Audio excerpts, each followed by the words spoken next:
Bonjour, c'est moi Arma Bongongo. Après vraiment pratiquement plus de 5 mois d'absence, mais voici des retours.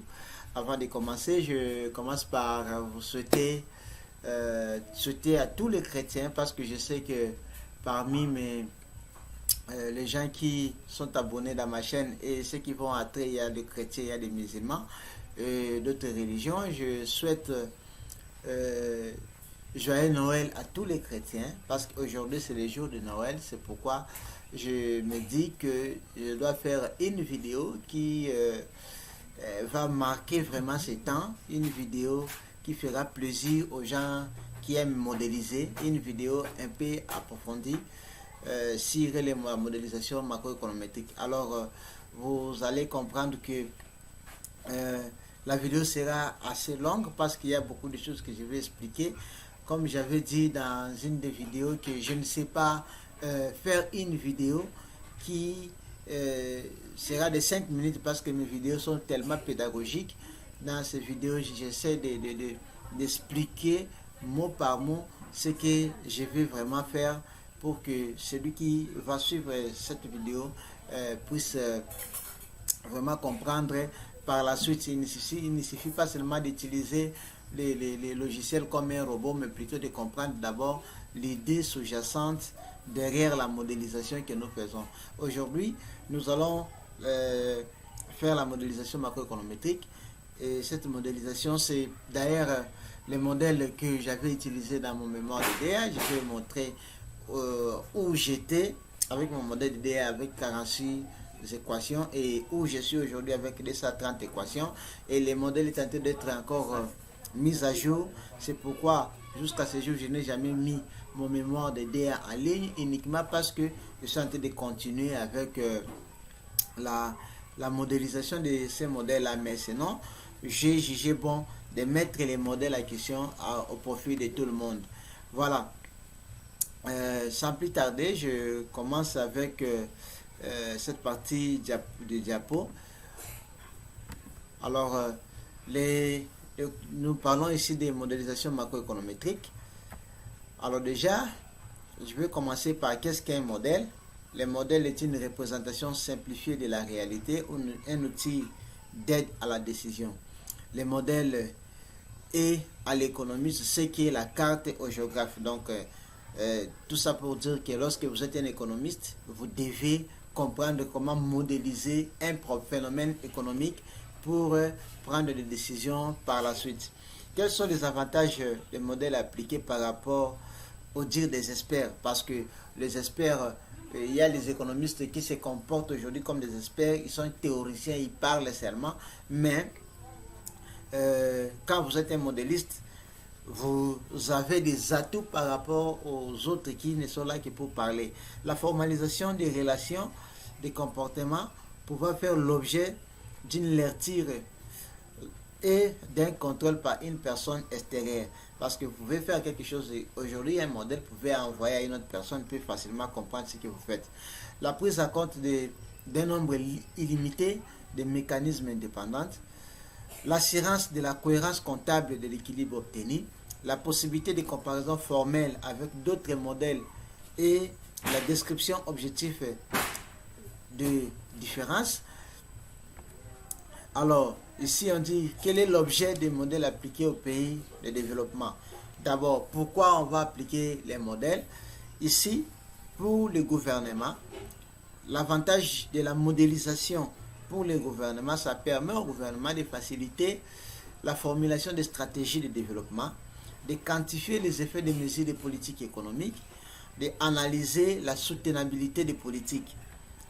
Et pour les organismes multilatéraux, par exemple l'FMI, la Banque mondiale, nous avons les modèles, ça les permet le monitoring des programmes de stabilisation et d'ajustement structurel, la formulation des programmes existants aux pays partenaires, un instrument de dialogue entre les créanciers, donataires et emprunteurs. Les agences de cotation ou des banques d'investissement, les modèles permettent l'évaluation des risques et l'établissement de scénarios avec le service de la dette. Alors, quels sont les modèles appliqués aux pays en développement? Il y a plusieurs modèles, j'ai cité ici un échantillon. Nous avons les modèles comptables. Les modèles comptables, par exemple, vous pouvez partir des matrices de comptabilité sociale pour faire certaines analyses statiques. Là, parlant de la matrice de comptabilité sociale, je me permets de souhaiter joyeux Noël à mon maître, l'Info Blaise Moukoko. Joyeux Noël, maître, où vous êtes. Je profite aussi de saluer, de souhaiter joyeux Noël à Jean-Paul Tchassa, au prof Kanyama Kalonda, prof, là où vous êtes, joyeux Noël. Lonzoloubou Gaston, là où vous êtes, joyeux Noël. Et Cédric Kalemasi, là où vous êtes, joyeux Noël. Alors, après la modélisation, les modèles comptables, on a les modèles macroéconométriques, les modèles d'équilibre général calculable, les modèles DSGE, les modèles VAR et ses variances, SVAR, FEVAR, BIVAR et autres. Alors, toutes ces modélisations, je pense que dans des vidéos à venir, feront l'objet de pratiques dans notre chaîne. C'est pourquoi nous vous demandons toujours de vous abonner pour ne pas rater les meilleures choses de l'économie réelle que nous mettons à possession de tout le monde. Je dis toujours que cette formation, c'est une formation je pouvais profiter même à travers cette formation, de faire payer même $1000 aux participants, mais je mets à la disposition parce qu'aujourd'hui, comme le dit mon professeur Lubanzangoma, que la science se partage. C'est comme ça que je suis en train de partager. Ce qui est vrai, je ne vais pas tout mettre ici, mais je mets quand même une idée. C'est la personne qui va nous suivre, va avoir quand même une idée sur la modélisation. Alors, dans le cadre de ce cours, je retiens le modèle macroéconométrique, ce qui est un modèle que j'avais utilisé dans mon mémoire de DA. Ce qui ne dit pas que je ne peux pas faire le modèle d'équilibre général calculable ou DSG, mais je commence d'abord par les modèles macroéconométriques. Alors, les modèles macroéconométriques sont basés sur la loi statistique. Il n'y a pas ici. Ils sont basés sur les lois statistiques, contrairement au modèle d'équilibre général calculable et les modèles comptables. Les modèles comptables et les modèles d'équilibre général calculable ne sont pas basés sur les lois statistiques. Et ils sont fondés, ils sont créés sur les fondements théoriques de la micro et de la macroéconomie. À cet effet, les prix sont relatifs et monétaires. Il n'y a pas de nom ici. Alors, le modèle macroéconométrique est un modèle de simulation et de prévision, car ça permet de répondre à la question qu'arrivera-t-il, c'est-à-dire si par exemple on augmente les dépenses publiques d'autant de pourcents, quelles seraient les conséquences sur les jours à venir. Si par exemple on augmente les salaires des fonctionnaires de l'État tout en maintenant les autres secteurs de l'économie statique, quelles seraient les conséquences de cette augmentation des salaires de l'État, des fonctionnaires de l'État, de 10% par exemple, ou de 20%, ou de doubler sur l'activité économique. Alors, ce modèle est vraiment un modèle qui peut permettre à la Banque centrale du Congo, un pays qui a trop de problèmes, à faire certaines simulations avant d'entreprendre une politique économique donnée. C'est même la raison de des modèles que je suis en train de continuer de faire. Je suis en train de continuer à ajouter les équations en incorporant aussi les secteurs informels. Et à ce niveau-là, je crois que ça permettra à mon pays à la Banque centrale de mon pays de faire certaines simulations pour les politiques économiques. Je crois que beaucoup de pays africains utilisent ces modèles macroéconométriques. Je vais regarder une partie de mon mémoire pour montrer les pays qui ont déjà utilisé. Alors, le modèle macroéconométrique a été vraiment critiqué. Alors, parmi les critiques, nous trouvons les critiques de Sims et les critiques de Lucas. Alors, Sims, selon lui, le modèle macroéconométrique impose à des priori sans aucune justification statistique. L'exogénéité de certaines variables de la politique économique, par exemple, postulée n'est pas testée. Alors, la solution proposée à SIMS, par SIMS, c'est la modélisation VAR. Comme nous allons voir aussi, le modèle VAR aussi a été tellement critiqué parce que c'est un modèle qui fonctionne avec la forme réduite, alors que l'économie n'est pas dans la forme réduite. Malgré qu'il a intégré les effets dynamiques dans les modèles, mais seulement l'économie n'est pas dans la forme réduite, mais plutôt de la forme structurelle. C'est pourquoi la correction à cela nous avons vu naissance des modèles SVAR. Tout ça, nous parlerons les jours que nous allons développer les modèles VAR. Alors, l'ICAS, lui, selon ses critiques, qu'est-ce qu'il va dire? Les paramètres des équations du comportement des modèles macroéconomiques ne sont pas invariants à la forme des politiques économiques, parce qu'il y a les hypothèses des anticipations rationnelles qui ne sont pas contrôlées. Alors, à cela, les modèles DSG répondent à ces informations, des problèmes des anticipations rationnelles. Seulement, le modèle DSG, à ma connaissance, est un modèle qui ne peut pas peut-être prendre tous les secteurs tous les secteurs en relation comme les modèles macroéconométriques, parce que dans le modèle macroéconométrique, on peut arriver dans les 500-600 équations dans lesquelles nous mettons toute l'économie en relation. Alors, le modèle macroéconomique, le modèle DCG jusque-là est performant pour les analyses, par exemple, des politiques monétaires, mais je sais qu'avec l'évolution des modèles macroéconomiques, le modèle DCG, qui est le modèle rassuré aujourd'hui, va aller dans tous les secteurs comme les modèles macroéconomiques, mais cela ne tient. Le modèle macroéconomique aujourd'hui est encore utilisé dans la banque comme la Fed pour la politique économique de la Fed. Alors, la remise en cause de la validité des hypothèses d'anticipation rationnelle, ça c'est la critique de Lucas, et absence de modification des fonctions de comportement suite au choc des politiques économiques.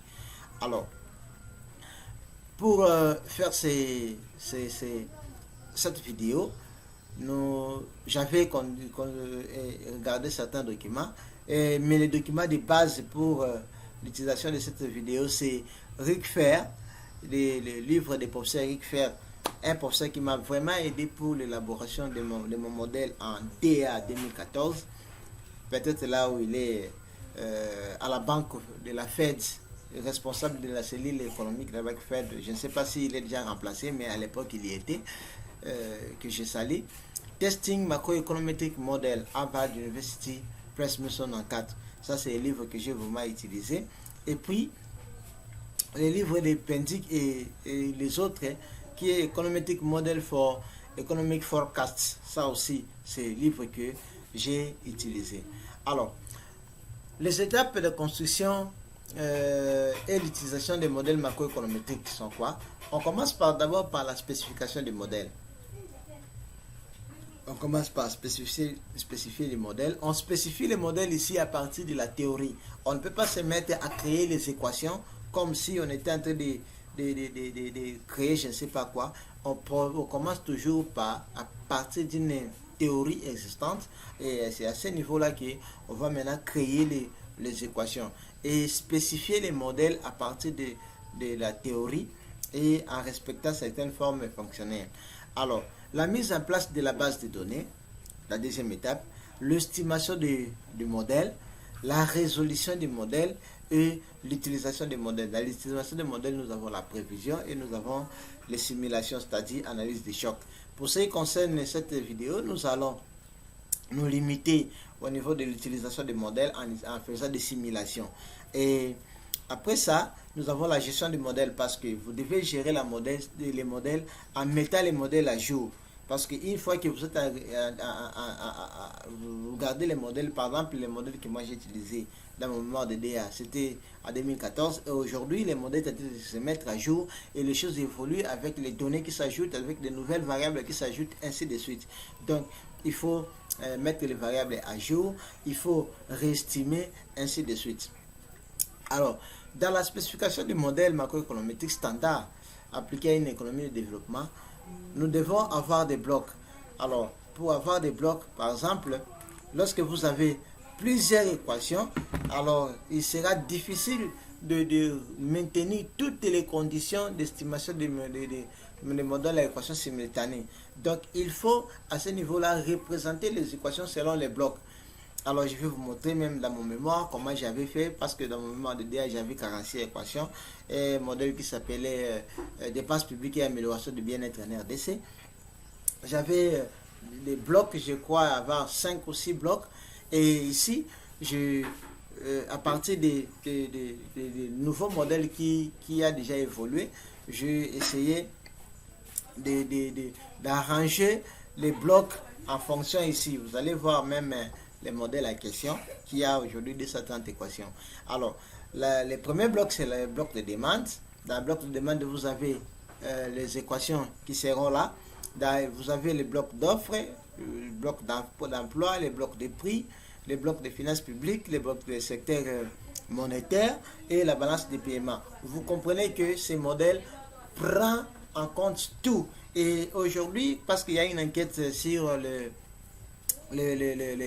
il y a une enquête qui vient d'être réalisée sur le secteur informel. Je vais ajouter le secteur informel comme un autre bloc dans ce modèle parce que les données ne sont pas encore mises à la disposition de nous chercheurs. C'est comme ça que je ne les ai pas encore, je n'ai pas encore ajouté un autre bloc parce que à peu près 60% de notre économie est dans le secteur informel et pour que mon modèle capte la réalité de la RDC, il faut que je puisse ajouter le secteur informel. Alors, dans les blocs de la demande, nous aurons une équation sur la consommation, investissement, exportation et importation. Dans les exportations, il y a aussi les sous-rubriques. Il y a les exportations des carburants, exportation des matières premières, exportation des bois, tout ce que la RDC exporte. Il y aura une équation par rapport à ça. Dans les importations aussi, nous aurons les importations des produits manufacturés, les importations des biens et services, ainsi de suite. Tout ce que la RDC importe a des équations différentes dans la rubrique importation. Alors, la composante bloc de l'offre, dans le bloc de l'offre, c'est l'approche sectorielle de l'offre où nous parlons de l'équation des demandes globales ou de la globalisation du PIB. À ce niveau-là, nous avons la valeur ajoutée du secteur primaire, la valeur ajoutée du secteur secondaire et la valeur ajoutée du secteur tertiaire.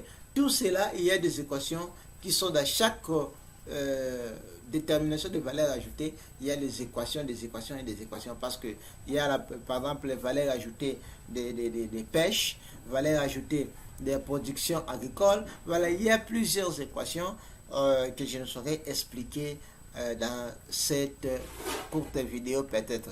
Alors, dans les blocs emploi, nous avons les modèles, la demande de travail au niveau d'emploi. Là, le travail ici, je ne fais pas la différence entre le travail qualifié et le travail non qualifié. Je ne parle que de code du travail. Alors, la demande du travail, dans tous les secteurs, il y aura secteur industriel, secteur agricole, tout ça, il y aura des équations, ainsi de suite. Et dans l'offre de travail, là, au niveau de l'offre de travail, nous sommes côté ménage, ainsi de suite, les taux d'emploi, tout ça, nous allons essayer un peu de démontrer dans notre modèle macroéconométrique. Alors, les blocs de prix, à ce niveau-là, nous parlons des prix domestiques et le niveau général des prix. Dans les prix domestiques, nous cherchons toujours à savoir comment les importations et exportations varient sur les prix. Parce que s'il y a un choc sur l'importation, comment ce choc-là aura les répercussions sur les niveaux des prix et comment est-ce que ça peut se généraliser sur le niveau général des prix pour créer par la suite les niveaux d'inflation. Alors, au niveau des blocs des finances publiques, là, nous allons parler des recettes de l'État, nous allons parler des dépenses de l'État, les soldes des opérations de l'État, les dettes publiques. Tout ça, il y a des équations et des équations que nous avons développées dans notre modèle DRC macro-modèle. Alors, au côté des blocs monétaires, là, nous allons parler la demande de monnaie et de l'offre de monnaie. Il y a des sous-rubriques dans ces deux rubriques-là. Il y a aussi des sous-rubriques, des équations et des équations. Alors, les blocs de balance de paiement, là nous parlons de solde de compte courant. Ces blocs permettent de déterminer les soldes de compte courant et les soldes de capital et les soldes globales. Alors, quelles sont les méthodes? Lorsque nous avons des équations, okay, on ne peut pas procéder à l'estimation de manière sans faire des analyses en amont du nombre d'équations, ainsi de suite. Alors ici, nous devons respecter le principe d'identification du modèle. Alors ici, déjà, la méthode MCO, dans les cadres de type de modèle macroéconométrique, MCO devient une méthode vraiment inefficace parce qu'il y a les problèmes d'endogénéité, parce que certaines variables qui sont endogènes dans une équation, elles sont exogènes dans d'autres équations. Déjà, la méthode MCO tombe. La méthode sur ce qui est vrai, la méthode sur tombe ici aussi parce que les modèles, il y a des variables endogènes qui sont exogènes dans d'autres variables, dans d'autres équations. Déjà, la méthode sur tombe. Et la méthode que nous allons utiliser ici, c'est la méthode de doublement des carrés. Je vais revenir sur toutes ces vidéos, sur toutes ces méthodes dans les vidéos que je vais utiliser prochainement, que je vais monter prochainement sur le logiciel eViews. Mais ici, je suis en train d'aller un peu vite pour aller appliquer. Alors, une fois que nous connaissons la méthode, nous allons faire les critères de performance des modèles. Parmi les critères de performance des raies, nous avons les raies absolues moyennes et nous avons aussi les raies absolues moyennes en pourcentage. Ce sont là que les critères qui vont nous permettre de dire si notre modèle de prévision, ça peut nous retourner des bonnes prévisions ou pas. Alors, les points de retournement. Lorsque nous faisons la prévision, nous devons définir l'horizon temporel, la prévision avec les variables exogènes et l'intégration de certaines variables d'écart. Alors, tout ceci, je vais les montrer dans les modèles que je vais, dans l'exemple que je vais donner ici par la suite. Alors, les simulations de la politique économique. D'abord, définition du concept central. La politique de l'offre. Parmi les simulations, on peut dire l'augmentation de rentabilité des entreprises, baisse d'impôts sur les sociétés, réduction des cotisations sociales sur charge des employeurs. Dans la politique de demande, on peut dire la modification des composantes de demande, augmentation des dépenses publiques, baisse d'impôts sur les revenus des ménages. Alors, nous avons aussi deux types de politiques. Nous avons la politique d'offre et la politique de demande. Dans la politique de demande, la politique d'offre, c'est ce qui encourage les entreprises à produire. Et dans la politique de demande, c'est ce qui encourage la demande sur les marchés. Nous allons voir dans l'exemple que je vais donner sur les modèles de Klein, que Klein a appliqué pour l'économie américaine en 1950, comment il a procédé avec ces simulations. Alors, directement, nous voyons l'exemple sur le modèle Klein à ces équations. Le modèle Klein que nous avons ici comporte 3 équations de comportement et 3 équations d'identité. Alors, les 3 équations de comportement seront estimées par la méthode appropriée et les 3 équations par seront insérées dans les modèles parce qu'on ne peut pas estimer ces équations parce que ce sont des identités comptables. Alors, déjà ici, nous avons 6 variables endogènes. Nous avons la consommation, l'investissement, l'offre, la définition, où sont les variables de définition ici. Voilà. Nous avons ici W, c'est masse salariale dans le secteur privé. Voilà. Et nous avons, ça c'est la production des entreprises. Ça c'est les profits des entreprises. Ça c'est les capital dans la globalité. Nous avons 6 variables exogènes. Nous pouvons compter ici autant de variables, 6 variables endogènes. On peut compter autant de variables exogènes. On a ici 1, une variable exogène, 2, 3, 4, 5, 6, 7,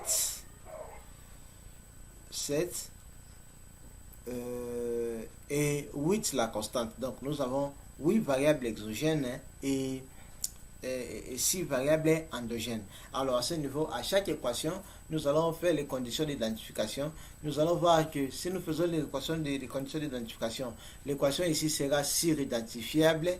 Là où ça sera suridentifiable, à ce niveau-là, comme les 3 équations ici sont suridentifiables, nos estimations seront faites en utilisant la méthode de doublement de carré. Alors, pour les scénarios que Kleins avait proposé, c'était quoi?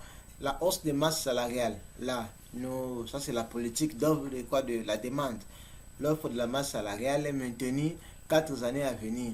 Les autres variables exogènes constantes. Scénario D, hausse de dépenses publiques non salariales de 1 milliard sur les 4 années. Ça aussi, c'est la politique d'offre toujours, et politique de demande toujours. Et ici, la baisse des taxes de 2 milliards, les 4, là c'est la politique d'offre. Donc nous avons ici deux scénarios sur la politique de demande et un scénario sur la politique d'offre. Voilà. Alors, nous avons ici déjà une base de données. Alors, je vais commencer avant d'aller à la base de données. Comme j'avais dit dans mon mémoire, qu'en Afrique, plusieurs pays ont construit leurs propres modèles macroéconométriques. Il s'agit notamment de Namibie, ça s'appelle Namex. Si peut-être vous cherchez ça au niveau de Google, vous allez retrouver. Soudan, Soudan a fait son Memex. Cameroun avec SIPAE. Le Malawi avec Malawi Mods.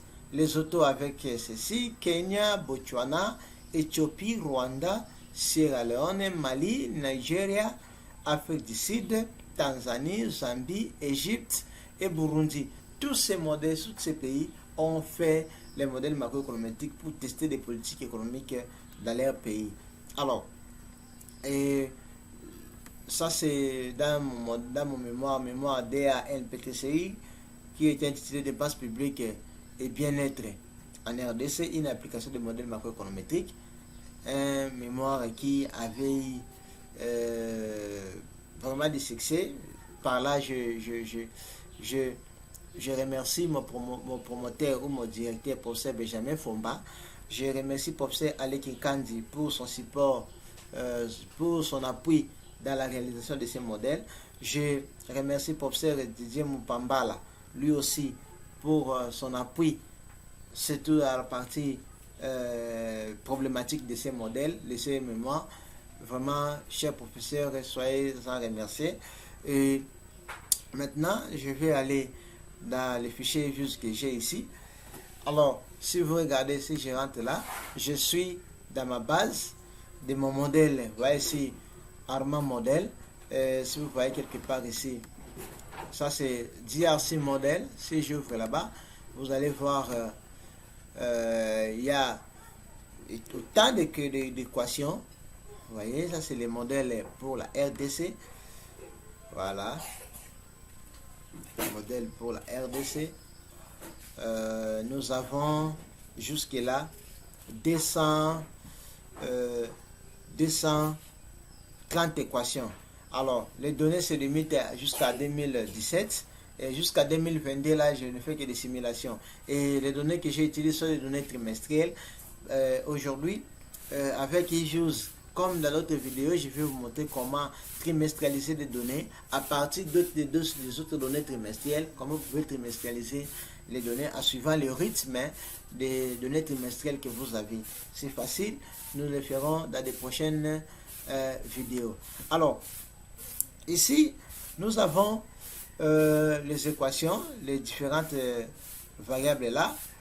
Et là, nous avons la consommation.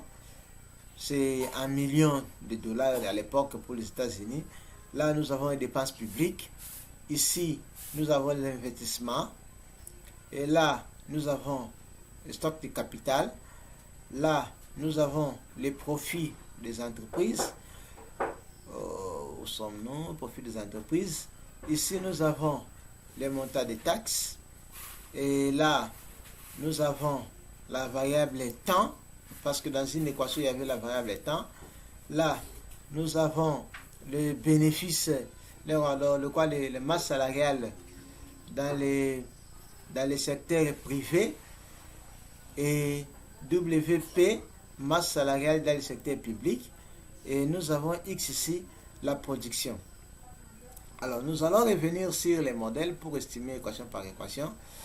Dans les modèles, c'est où encore? Voilà.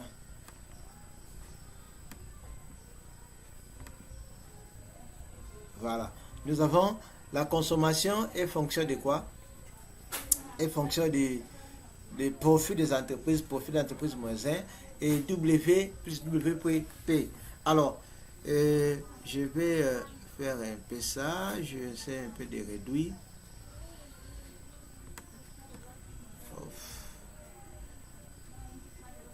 C'est quoi ça?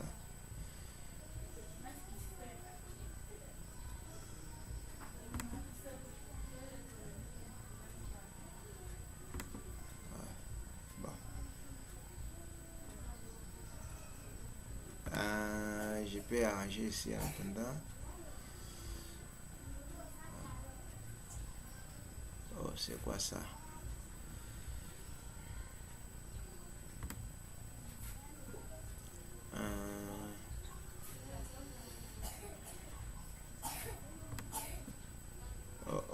Qu'est-ce qui se passe?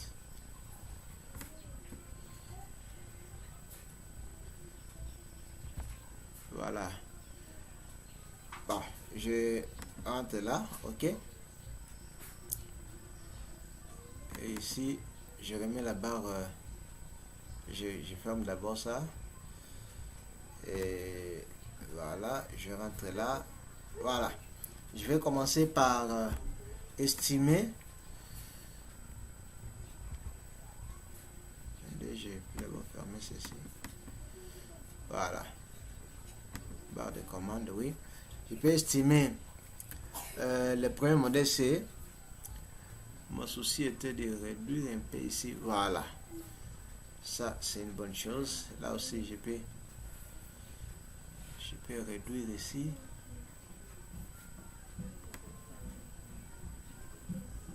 Voilà. Ok. Alors, je peux faire l'estimation directement avec le code 2SLS. Alors, je mets ma variable endogène, c'est cons. C'est ici, c'est cons. Qui, je mets C, qui c'est égal à quoi? À P, à P-1, P-1, P-1, P-1, espace, quoi encore? Et je peux fermer ça. W et WP.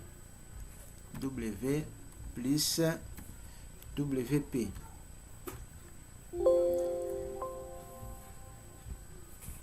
WP. Et je ferme. Alors, une fois que j'ai mis ça, comme c'est la méthode doublement de carré, je vais préciser les instruments. Ici, retenez que comme j'ai un seul bloc ici, je vais avoir toutes les variables exogènes de ce bloc ici comme instrument. Mais si par exemple j'avais plusieurs blocs, chaque bloc devait être estimé de manière indépendante, mais en maintenant les instruments. Alors je vais mettre ici arrobase, je liste les instruments. Parmi les instruments, j'ai C, j'ai W, P, j'ai G, j'ai X moins 1, j'ai K moins 1, j'ai K moins 1, j'ai P moins 1. Ce sont les variables exogènes que j'avais citées avant. J'ai P moins 1. J'ai aussi quoi? J'ai trend. J'ai trend. Après trend, j'ai encore quoi? C'est combien ici? 1, 2, 3, 4, 5, 6, 7. Il me reste quoi? Il me reste taxe. Voilà, j'ai mis toutes les variables exogènes, j'ai fait mon estimation. Et à partir de l'estimation, je vois ici la statistique de quoi Justat pour voir si mes estimations sont valides, mes estimations sont valides.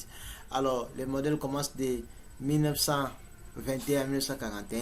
Ce qu'il faut savoir que les 4 années qui se sont ajoutées ici sont les années de simulation que nous allons essayer de voir comment que nous allons faire des simulations. Alors, ce que je vais faire, c'est quoi? Je vais cliquer ici Name. J'ai enregistré la variable là au niveau de mon workfile. Je ferme ça, l'équation là. J'estime la deuxième équation. Je remplace ici par I. Je remplace là-bas par I. C. Il y a quoi? P, P-1. Et je remplace ici par K-1. K-1. Les autres variables exogènes sont restées là. Oui. J'appuie sur entrée. Je dois être sûr que ce que je mets c'est ça.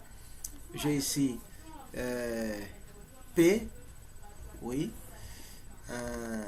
P-1. Oui. Et K-1. Voilà. Je rentre là, j'appuie sur entrée. Alors, Justat aussi, la probabilité montre que les instruments sont valides, même si ici, les profits n'influencent pas, mais je les garde. Je clique sur Name, deuxième équation. OK. Et puis, je ferme. Après ça, je passe à la troisième équation. C'est le WP qui est là, c'est le W tout court dans la base de données. Je mets ici W. Et là, je mets... c'est quoi ici?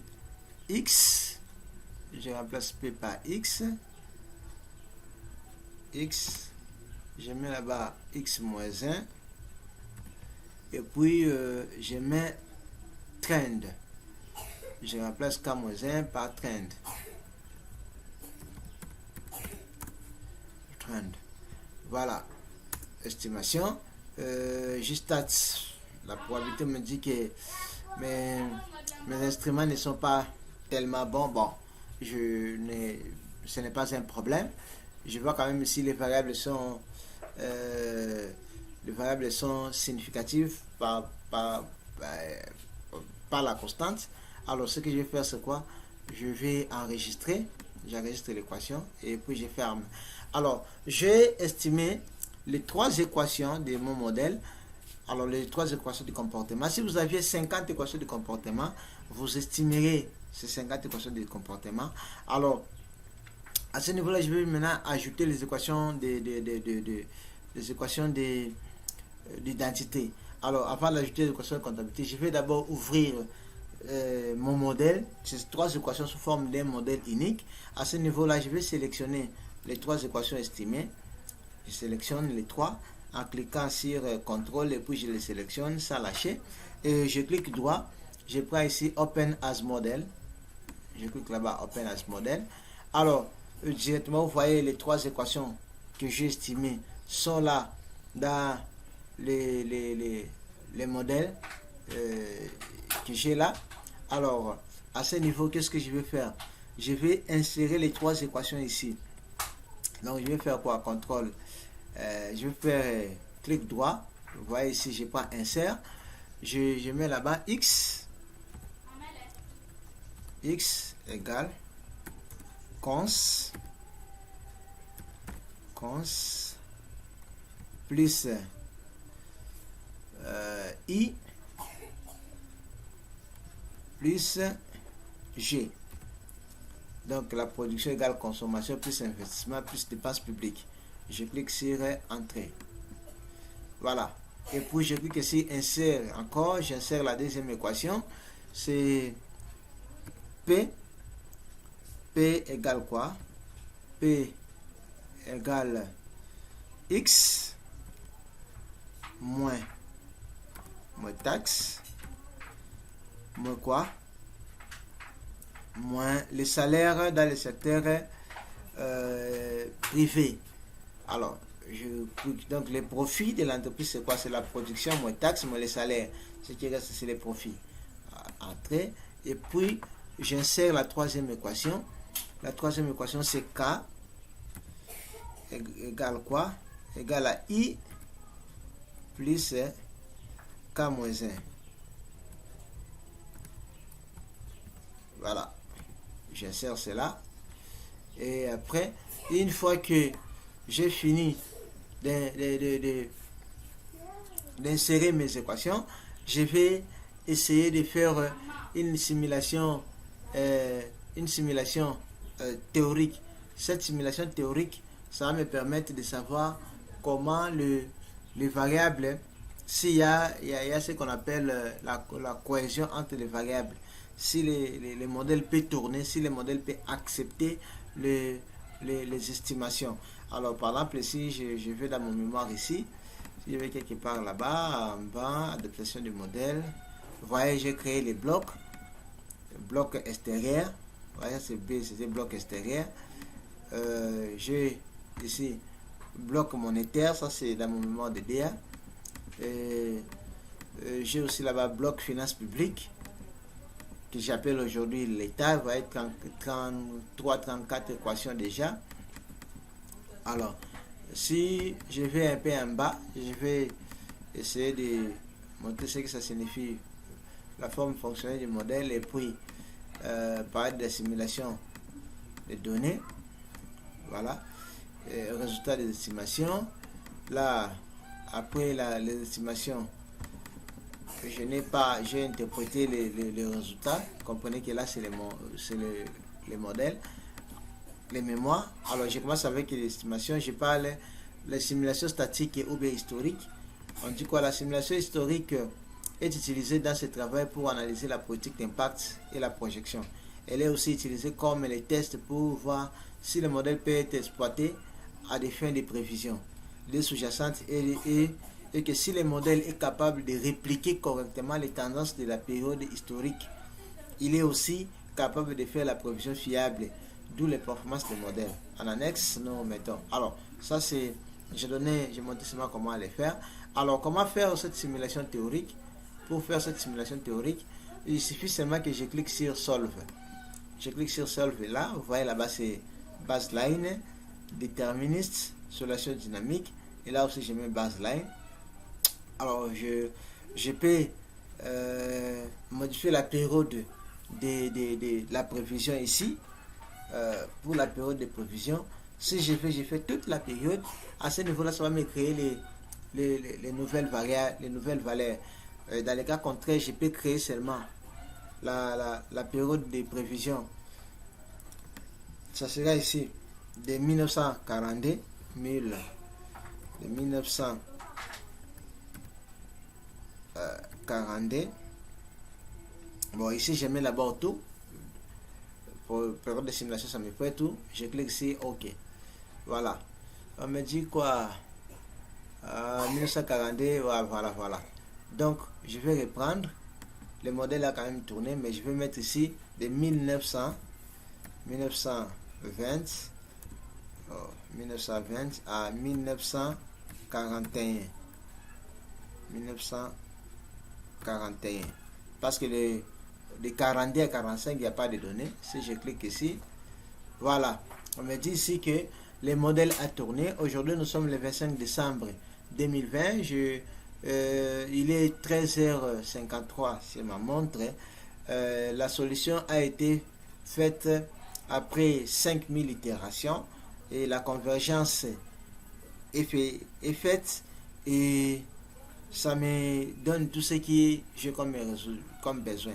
Alors, ce qui m'importe ici, ce sont les valeurs qui ont I0. Ça, là sont les valeurs de simulation historique.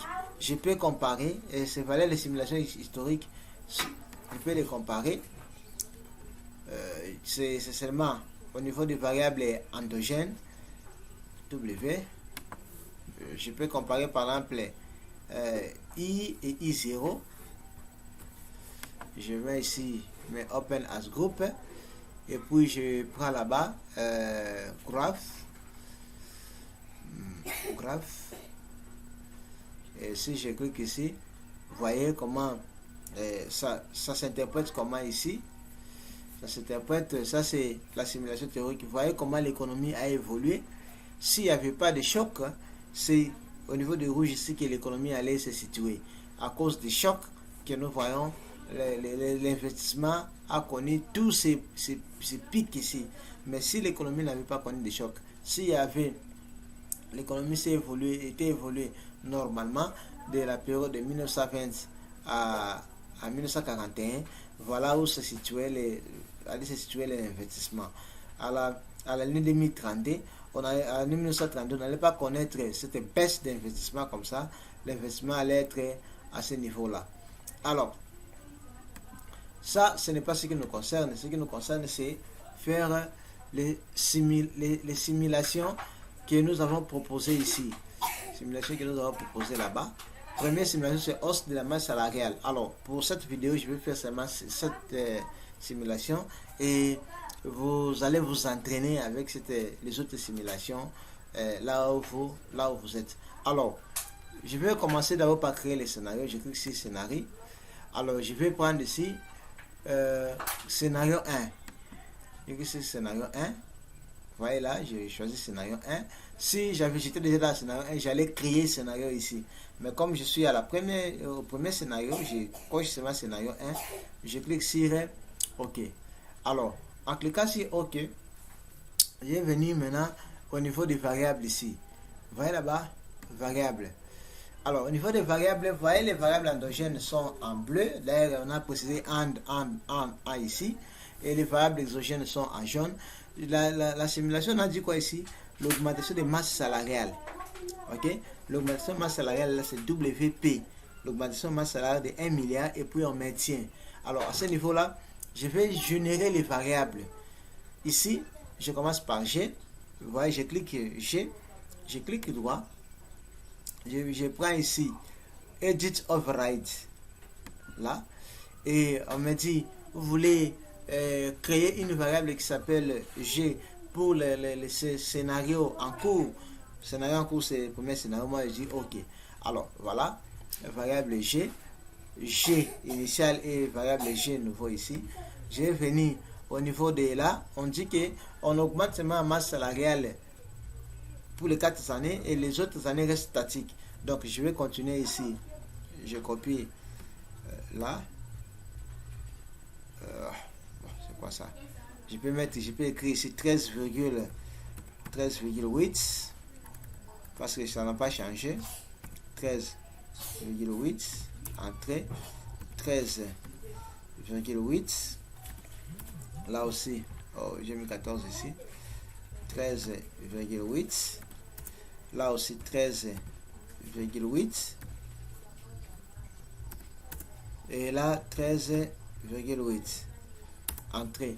Une fois que je finis de l'entrée, alors je peux appuyer sur Edit et je clique sur Fermer. Alors, yes. Je finis avec G, vous voyez, ça devient rouge. Je prends Taxe. Taxe aussi, dans cette simulation, ça ne se modifie pas. Je viens là-bas, Override, Edit Override. Je prends Taxe, oui. Ça m'ouvre. Je descends là-bas. Alors, regardez, si c'était par exemple que je voulais ajouter le pourcentage, j'allais écrire seulement ici, à côté. Là, par exemple, j'écris, je mets là-bas plus 10. Mais c'est plus là. Je mets ici, je mets par exemple 1%. Attendez.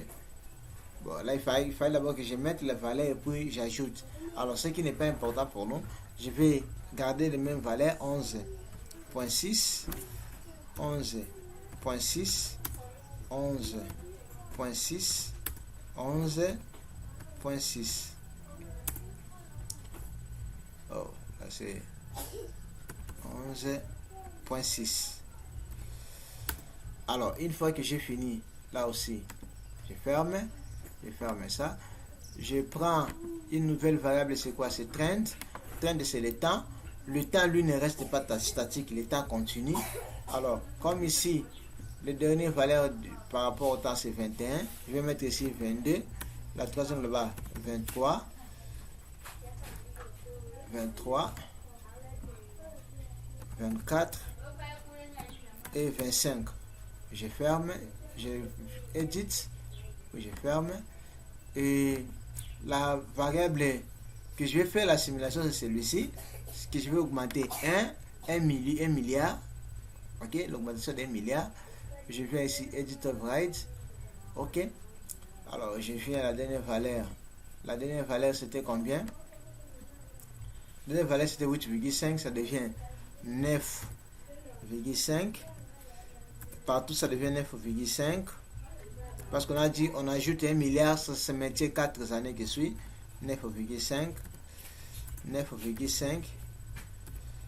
Alors, à ce niveau-là, quand je finis 9,5, je clique sur Edit et puis je ferme. Alors, je vais les créer les variables de scénario. Alors, à ce niveau, vous voyez déjà toutes les variables exogènes deviennent rouges. Là, maintenant, je peux procéder à la simulation encore. À ce niveau-là, pour procéder à la simulation, je viens au niveau de Solve encore. Solve. Déterministe. Alors ici, je vais faire quoi? Je vais faire ce sera de 1942 à 1945. Je vais savoir que la provision s'est faite de 1942 à 1945. Je clique sur aller. Vous voyez directement, ça me dit que la solution a été bien faite. Alors je peux procéder à faire directement le deuxième scénario aussi, pour comme ça on va comparer, ou bien je prends le troisième scénario qui est la politique d'offre. Alors ici, qu'est-ce que je vais faire? Je vais aller d'abord au niveau des variables. Je crée, on a dit baisse des taxes. Donc je vais commencer, je vais d'abord créer le scénario D. Je viens ici, je clique sur create scénario, je crée le scénario D. Alors je clique sur OK. À ce niveau là, je viens au niveau des variables. Alors en venant au niveau des variables, vous voyez, ça devient jaune. Alors je clique sur G. Voilà, je fais la même chose. Ça n'a rien changé, c'est 13,8. 13,8. Entrée 13,8. 13,8. 13,8. Alors voilà. Après ça, je viens au niveau des taxes. C'est là qu'on a dit ça doit baisser de D ici. Taxe va baisser de 2 milliards. Et ça se garde comme ça toutes les années. Voilà. Je viens ici. Je viens à la dernière année. La taxe c'est combien? C'est 11. Ça sera 9,6. 9,6. 9,6. 9,6. 9,6. Alors, je l'ai fait pour les 4 années. Alors, je clique sur Edit. Je ferme. Yes. Je prends la variable trend. Lui aussi, il va seulement augmenter. Je monte là-bas. J'aurai ici 22, 23, 24, 25. Je clique sur Edit, je ferme et à la fin je prends WP,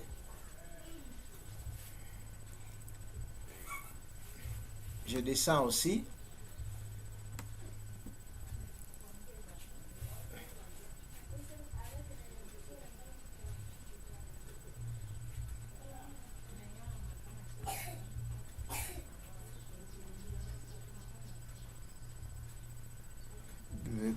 je descends,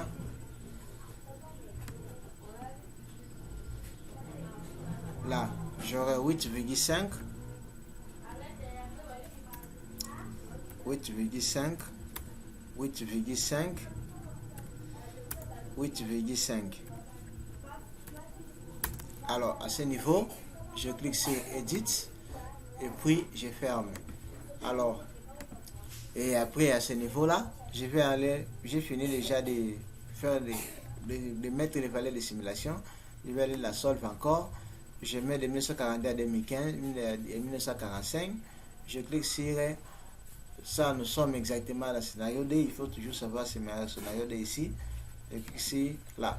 Alors, à ce niveau, je vais aller maintenant comparer les deux politiques.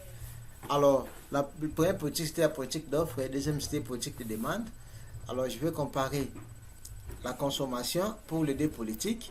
Si je compare la consommation, as group, et puis, graph, là, voilà. Nous voyons, ça c'est scénario BCB. Vous voyez que la politique de la demande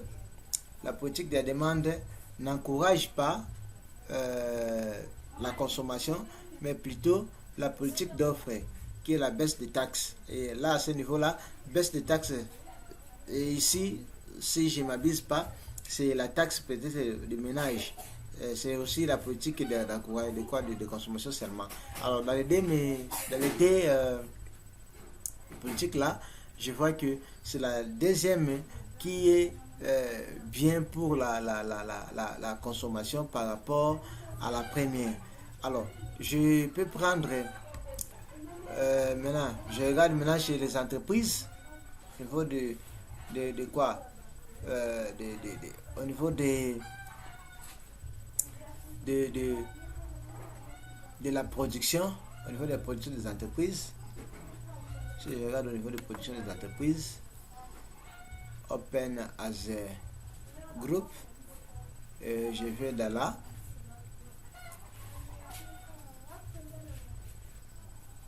Voilà, production des entreprises.